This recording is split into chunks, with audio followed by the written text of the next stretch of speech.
much for joining us today. So starting off, would you mind introducing yourself and sort of what brings you down here? Yeah, thanks, Louise. Thanks for the time to be here in that.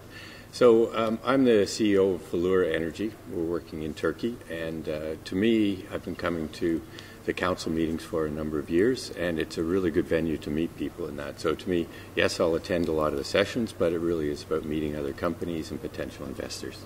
Fantastic. Okay, so we are fast approaching the end of 2018. What have been your highlights for Valeura during the year? Yeah, it's been a very interesting year. So in 2017, we actually drilled the discovery well, Yamalik 1, which found this large basin-centered gas accumulation in the northwest of Turkey. So that was very exciting, but we really didn't get around to fracking and completing that well until the end of 2017 and into 2018. And when we demonstrated that we could flow the gas and the condensate from this deep overpressured well, that's really what gave the high return to our shareholders that we saw. And then what we were very pleased with was in that first quarter, within 5 weeks, we were able to go from testing that well to releasing an external report that gave us 10 TCF of unprospective resource, to then actually raising all of the money that we needed for the appraisal program to take us through to 2020. And to be able to do that in 5 weeks was very exciting. Oh, yeah. But it was really about planning, because it wasn't that the work was done quickly, but we had engaged our resource auditor several months before the testing so that they knew the geology, they knew the petrophysics by the time we did the testing. So that was very exciting, and then it was a bit of a quiet period while we then planned this appraisal program.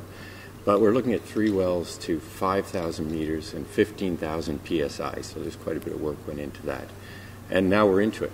So the appraisal program has started, and it'll now be a continual news flow for the next 6 to 9 months, so very exciting. Well, brilliant. I'm going to sort of pick on from that because we've been hearing that Valeura is going to be spending hopefully a bit more time in London. So can you just expand a little bit on what your plans might be for 2019? Yes, and there's really 2 areas of focus, and the one is that I talked about first, the appraisal program. We as the operator of that are very focused on trying to deliver that to get the information that we want out of that. We want to prove that we actually have the gas over almost 500,000 acres of lands, as well as, and more importantly, demonstrating that it will flow commercially and that it can be a real project. So really focused on that. But for myself, one of my key focus is in setting us up for 2020 for the next phase of appraisal. We'll need capital for that. But as we look at the planning, it will be maybe a pilot project to drill a number of wells off of a pad, drilling some more appraisal wells. So it's setting us up to be able to access capital. And as you pointed out, one of the key things for that is likely going to be an additional listing over here in London that will progress through Q1. When we raised money earlier this year, most of that money came out of London. This is where we see international E&P is funded from. London gets a European gas story, so that's why we really see that coming over to London and doing that listing here will be critical. So I'm looking forward to spending more time over here. Oh, brilliant. Well, it's exciting times coming up, hopefully. Okay, so many people have been predicting sort of a rapid growth in oil and gas over the next few years. How do you think that's going to affect sort of the supply demand and sort of that side of things? Yeah, so maybe because we're up in Turkey, I'll talk about that specifically first. So Turkey's already seen that rapid growth. So if we look back the past 10 or 20 years, they've been averaging about 8% per annum growth in gas consumption. In 2017 alone, that was about 20% increase. And then you look at the other side of the equation, which is Turkey imports more than 99% of that gas. So for us, the supply-demand balance, it isn't there. They are just desperate for any domestic sources of gas. And with our assets sitting right next to one of the major import lines, we're very well positioned for that.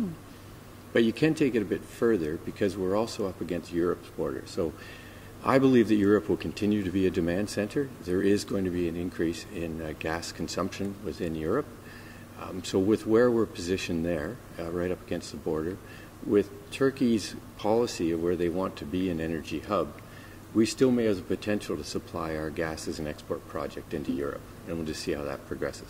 Okay, so what role do you think gas plays in the energy transition? There's a lot of debate on that going on right now, and you can see it at many of these gas conferences. Yeah, absolutely.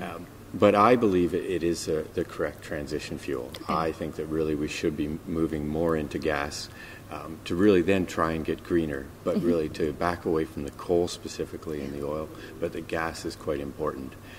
There are some disappointing areas like Turkey, for example, again, where they're increasing their use of brown coal. It's disappointing, but you can understand why. Yeah. They're so dependent on imported gas that they're trying to back away from that a bit. But hopefully we can deliver something that will allow them to have a domestic project and reduce that consumption. Okay. And on a more sort of personal note, what has been your proudest achievement to date? Yeah, so I've worked all around the world. Lived and worked in many different countries: Libya, Egypt, Indonesia, Malaysia. These countries, and I've always felt that when you're working there, you really should try and deliver back to the community in the country. You should leave these places in a better state than when you arrived. In some places that's been simple. You know, we're working to supply clean water in places. We've actually supplied schools. We've actually built schools in some of the areas that I've worked to help out. But Turkey's a different story because it's a very developed, growing country. So it's not that they need that. But what's exciting for us is that we actually have a project that has the potential to change Turkey's energy supply. Yeah. And really to be part of that is very exciting. And at Valeura, what we're very proud of is we're able to identify the potential for that play. We're able to convince Statoil at the time, and now Equinor, to come in and work that play with us and to invest in Turkey.